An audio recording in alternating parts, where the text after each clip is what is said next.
All right, so where is everybody today? Dylan's in Florida. Got some work. I'm in. Go ahead, Judd. Go ahead, Justin. I'm in New Jersey, southern New Jersey. Sorry. It's a little windy and rainy here today. Got like some 50-mile-an-hour gusts blowing outside right now. Yeah. You all getting a nor'easter, right? Yeah, well, closer to the shoreline. I'm about 60, 70 miles inland from that. So. Well, that wind that you're getting was down here in Atlanta yesterday, so enjoy it. Cool. And it was down here this morning. Yeah, it's not windy where I'm at, so I'm in Louisville, Kentucky. Okay. Not bad. Not bad. All right, Just chilly and gray. it could be worse. You could be in Jersey, you know. Oh yeah, you're true. It's true. I could, or worse, I could be in Florida. Oh, I head to Florida tomorrow, so I'm actually looking forward to going down there. So, it's better than being in Mississippi or Georgia, where your house got hit by an EF3 tornado. Yeah. The southern Georgia got hit pretty hard with some tornadoes, so that's not a good thing. And anyway, my wife, I live in Atlanta now. My wife she's got a couple more years till she retires, so she's still in Pennsylvania. But we lived in York, and I don't miss the cold, wind, rain at all. Not at all. But when I talk to her, I don't tell her how nice it is down here either. So.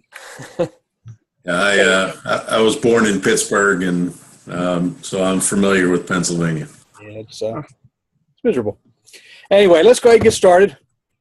I want to go over a couple things first, and then I'll answer any questions you all have. The first thing I wanted to talk about was the discussion from yesterday or last week. Now, the topic of the discussion revolved around talking about how public relations campaigns serve a management function. And what I was really looking for was for you all to talk about the functions of management and how the public relations process really kind of follows, those functions. The planning, the organizing, staffing, controlling, those types of things. So, for those that missed the mark, that's really what I was looking for, as opposed to, necessarily talking about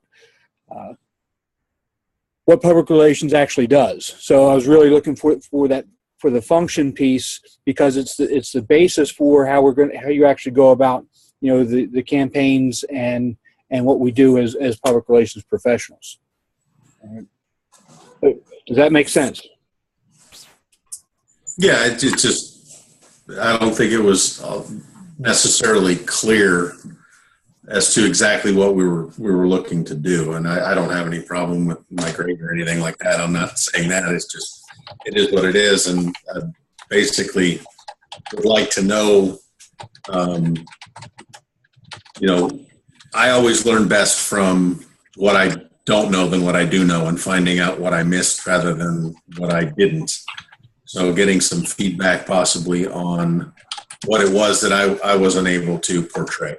Well, that I didn't give anybody feedback, because everybody pretty much had the same thing, and that's why I wanted to address it all in one encompassing statement, so that everybody gets the same type of feedback. Generally, I do give specific feedback to everybody. Okay. In this case, I didn't, because as I was reading through, pretty much everybody had the same type of answer, and it, to me, it didn't really seem like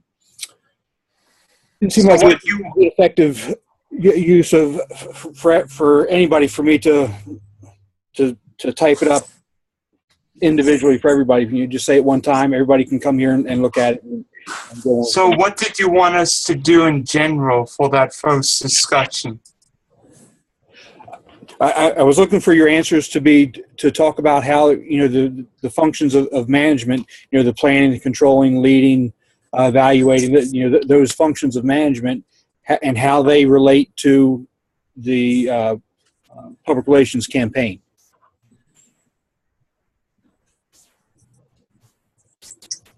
Which that information seemed like it was outlined in this week's PowerPoint, if I'm not mistaken. Not really. Okay.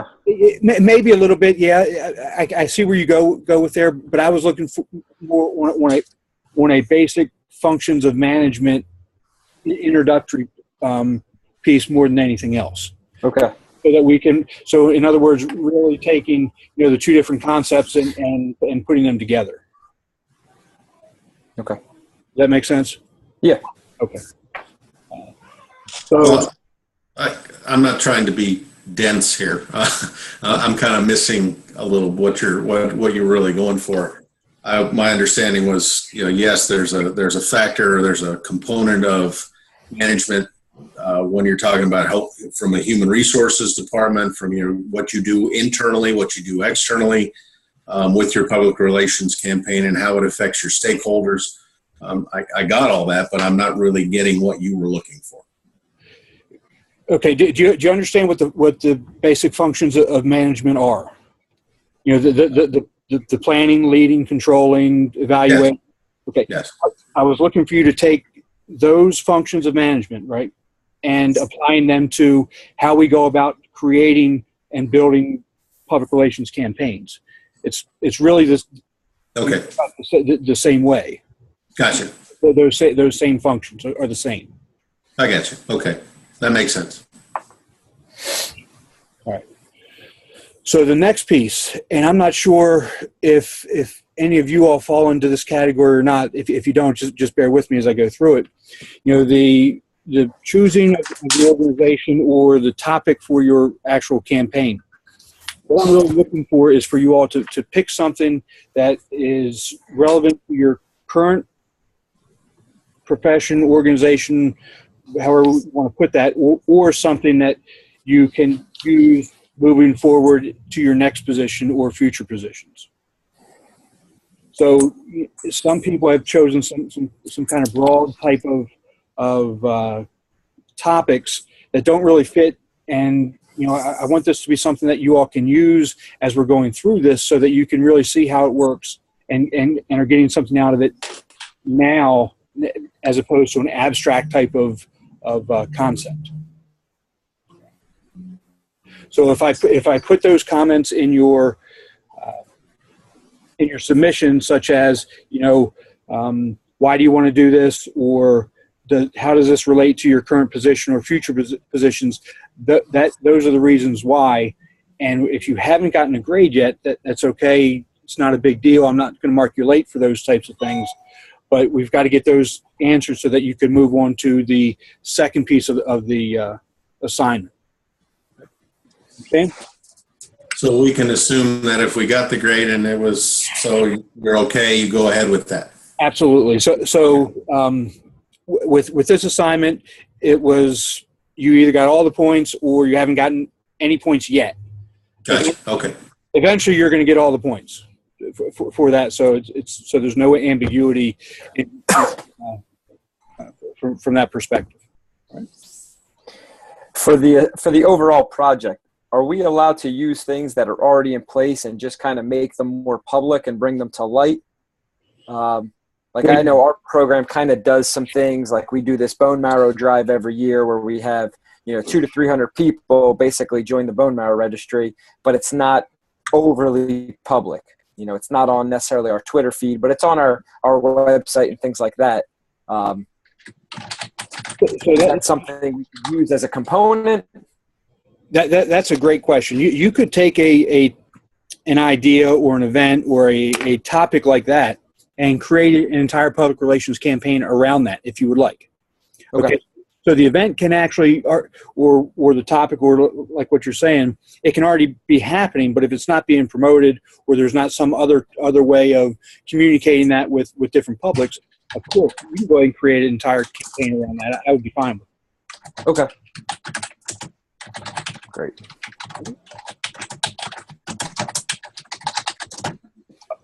Actually, I just found something interesting. For mine, I just found that the city of Tamarack has a Twitter, but I don't think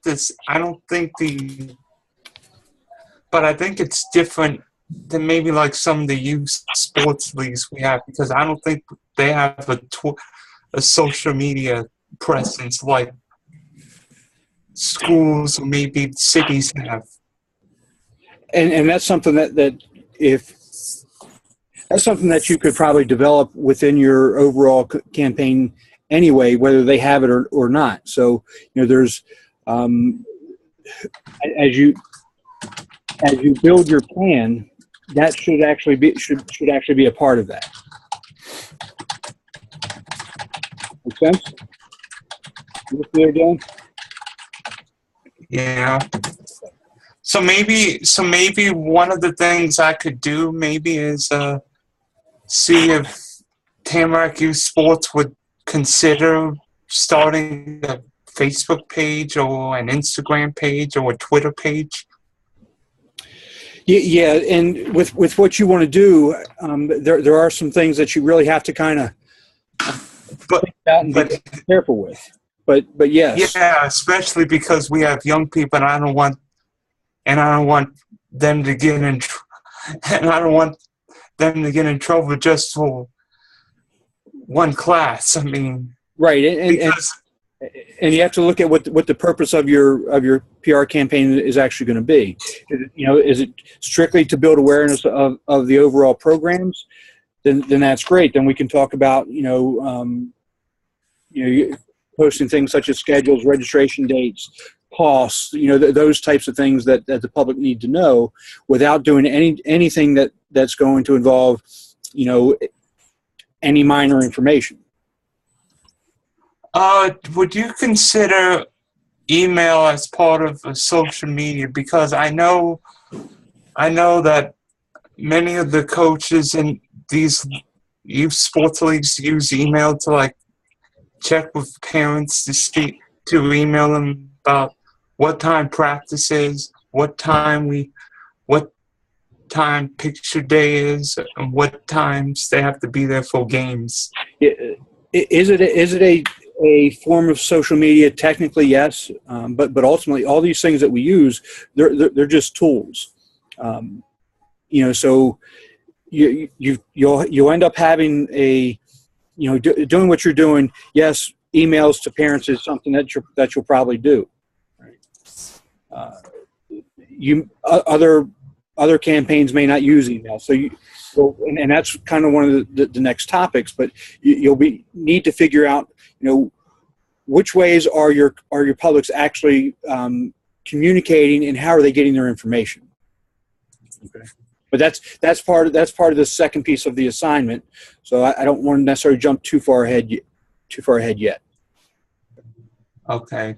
All right. Will we be incorporating also a marketing type campaign along with this, or is this? I know they're kind of hand in hand, but they're a little bit different. Yes, they are different. Neither one will work without the other. Doesn't matter how good of a PR campaign you have, how good of a marketing plan you have. If you're not incorporating them together, they won't work. But for this class, we're just strictly looking at it from the PR perspective. Okay. And sometimes that's kind of hard to think about, especially as we get into, how are things going to be implemented? Okay, but we're not talking about how the event's going to be implemented. We're talking about how we're going to implement our communication plan. So some of those things do kind of get muddled, but we got to do our best to keep them separate for this class, because otherwise 8 weeks we don't have enough time to combine them, or even digress a little bit in either way. So we've got to keep them as separate as possible. Yeah, that's kind of going in my head. I've done some of this already in other events and other things that I've done in my life, but so trying to keep it just to the PR is really what we're looking for. Right. Okay. And it is a challenge. It is, and some people will, as they turn stuff in, I'll accept it, and I'll just write a note. Just remember that, okay, this is good stuff, but we need to make sure that our focus is on the communication PR plan, not the marketing side of it. So I'll give a little leeway there, just because I know how tough it is. But we'll be fine. Fair enough. All right. So what I do want to do is I want to move on to week 2 and some of the challenges that we're going to have. The assignment is for you all to write a paper on the research. And as I do these, almost every class that I teach, it's very practical, it's very hands-on, and I try and make it so that it's useful for you now, so that you're using it now, so that it makes sense. When we talk about research in public relations, there are a few things from a practical standpoint that we have to know, and it's very similar as in marketing. Okay, number one, we have to know who our publics are, and when I say who they are, it's not just the media, it's not just radio stations, it's not just parents, I want to know who those parents are. Give me a demographic profile. What radio stations are we talking about? Who's listening to those radio stations? What newspapers? Where are they? What's their circulation? So when we talk about the research, as much detail as we can have, that's going to help us better develop the overall plan. Right? Keeping that in mind, in a lot of what you all are going to do for this class, you're not going to necessarily have all of that detail. But if, let's just say you're talking about promoting something on a radio station or a TV station or a newspaper, whatever, all that information is readily available. You can find the circulation. You can find out where the paper is being delivered to, who's listening on the radio station. All those things you can find. It'll take some digging, but you can find them. But the bigger piece that I want you all to really think about is, in most of the projects that you all are doing, you're not going to have a lot of money to do the promoting, to actually implement these things. So you're going to be doing it on a shoestring budget, and you're got to think about where are these publics and how can I reach them for minimal cost. All right. And that's where the idea of social media is going to come into play. If we put this, let me back up for a second. If you're going to do a television spot, it's very, very expensive. Where's that money going to come from? So in one of the assignments is you're going to have to create a budget. So in this assignment that you're getting ready to do, the research that I really want you to look at is, number one, who are your publics? Where are they getting their information from for these types of things that you're trying to do, and how are you going to reach them? Okay. A lot of the assignments, they want them written as air quotes here, papers, research term papers. That for me, that's not necessarily what I'm looking for. I'm looking for more of the practical application piece to this. All right. Does that make sense? So I'm not necessarily looking for you to write a research paper on where you're going to find your research. That to me is, that doesn't really help you. I want you all to spend the time where you're going to get the research from and how that's actually going to benefit the project. Let's just put that. That's what I want. Okay. So what kind of information would be the most logical for us to find?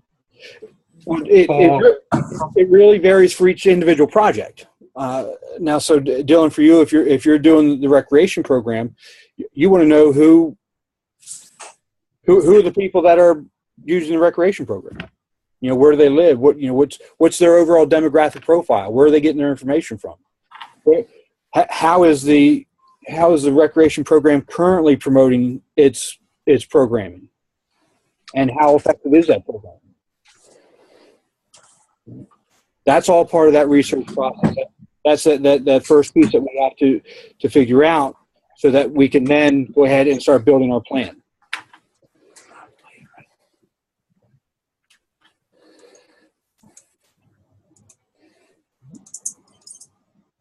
Other questions on that? Just the one thing, when you said where do they get their info from and how to reach them, can you just explain the differences there? Because I'm just looking at it as how I'm going to contact them or how I'm going to put this in their hands. Okay, so give me a demographic profile that you think is one of your publics for what you're going to do. So I'm thinking that from a recruiting perspective, we're looking at high school level seniors looking for college choices. So where does that, what I'd be looking for is where does that group of kids, where do they get their information from? They're primarily getting it from all web or online based, social media based. Not necessarily, they're not getting it, and just my guess here, they're not getting it from for your organization. They're not getting it from the radio. They're not getting it from newspapers. They're not getting it from magazines. They're not getting it from TV, right? Mm-hmm. So, correct. Number one, where are they getting it from? And then how are you actually going to communicate what you've got effectively to them? All right? Gotcha. So my guess would be, and I'm just going to throw this out, maybe it's not Facebook. Maybe it's some other, social platform. Maybe it's I don't know. It could be anything, right? It could be a Snapchat. It could be I don't know. It could be a Twitter. It could be whatever it is, wherever. Sure. And then the second part, how to reach them, is all about my content. You're saying? Yes. Okay. All right. Okay. I understand that now. Thank you. Yeah. How are you going to craft that content to target them and get them to act on it? Because we don't just want to create content and send it to them. We want them to actually act on that content. Everything that we put out has to have a purpose and has to have something that we want them to do with that. And it's never a static, okay, I've got it and that's it. We want them to act on it. We want them to do something with it. Whether it's, I'm just using Twitter, for example, retweet it or like it. Well, no, I would say from an organization, something more measurable. No, well, we can measure those, but what I'm saying is we want them to do something with it. And I want them to come to our website. I want them to come to our website and fill out the application form, right? I want them to come to our website and fill out the student athlete information form, right? Yep. That's what I'm talking about. And then, so surveys and questionnaires and things like that. It could be. Okay. And then maybe have them go back to Twitter or Facebook or whatever and retweet or like or whatever it is to, again, take that message that you've given them that they've acted on and now expanding it out and closing it out a little bit more. Perfect.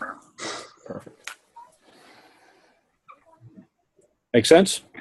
Absolutely. Perfect. So as we look at the PowerPoints that they've got up there for you all, the big thing is if our research isn't good, everything that comes after that for the plan is not going to be good.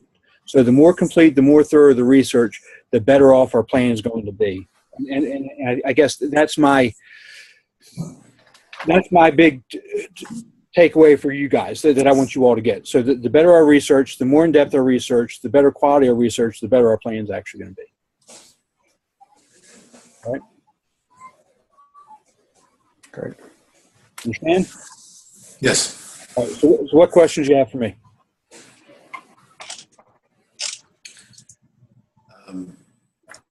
Well, I mean, mine is a little bit more limited in scope because I just chose a single team that I'm trying to promote and get more people involved in coming to our games and coming to our program. So, I mean, my publics are going to be pretty small pockets, it seems, with what I've chosen. I'm looking at the demographic of the youth sport player themselves, their parents. I'm looking at coaches of these club sports, getting them involved and engaging them. I'm looking at our own student body. Those are the publics that I'm kind of thinking. just off the top of my head after hearing what you've had to say, and then figuring out how to connect with them. Okay, I think you're on the right track. I would also look at the entire university community. You know, whether that's that's faculty, staff, that's the local surrounding community where you've already hit some of them, right? But then also maybe look at what you said in your assignment that Louisville's a big volleyball community. What about reaching out to the tournament hosts? I guess it's AAU for volleyball as well, just like basketball or club tournaments or whatever it is. It's similar. It's club volleyball. It's a little bit different, but there are clubs, and it's very similar to the AAU structure. But yes, we have 3 different clubs, and that would be like the coaches. That's what I'm talking about. I'm not necessarily talking about high school coaches, because high school volleyball is a backseat here. It's more targeting specifically the 3 major club volleyballs groups. Okay. And yes, I see where you're going with that. I understand. Yeah, awesome. Getting the tournament sites, getting involved with them, making sure that they know we're involved. Right. Getting some relationship developed with them, because that's. Essentially, PR is all about relationship. Exactly. Absolutely. And that's where I think we're drastically lacking in our particular approach with volleyball. It's not a revenue generator for us. It's not our basketball programs. It's just kind of an outlier, but I see an opportunity for that. Awesome. How about alumni support with that, Brad? Yeah, pretty shaky. Good idea, but it's kind of a shaky group in respect that most of our alums who were volleyball alums. Now, granted, I could reach out to all of our alums in the region as well. That's very true. That's kind of like thinking just student body versus thinking the whole staff community. That is a good idea. Getting alumni relations involved and getting them involved and getting support for the team and developing a program. Because there's so many facets that can go on with this, and not only just creating interest and creating people coming to the games, but creating people who are more interested in helping the program as well, and developing, resources for funding and things for them to do more than they're able to do with their current budget. Hopefully, it goes up with more people. Yeah, that never happened. No, and I'm just the athletic trainer, so I don't necessarily always worry about these kind of things. I've been the trainer for the volleyball team for 10 years, and I know what volleyball in Louisville is, and I think it can be much more. I'd like to see it. I've also been the basketball trainer for 10 years, and that we do get support. I mean, we fill our arena almost every game for those, so I wasn't going to waste my time doing a project for them. They have enough being done for them. Yeah, they got plenty of help. That's perfect. All right. Any other questions? All right. None from me. All right, very good. So, I'll be in Florida the rest of the week at the PGA show. So if I don't get back to you right away, I'll be on. Won't be online until like late in the evening. So just hang tight, and I'll get back to you guys as soon as I can if you need something. All right? Appreciate it. Sounds good. Thank you. Take care. Have a good night. Good night.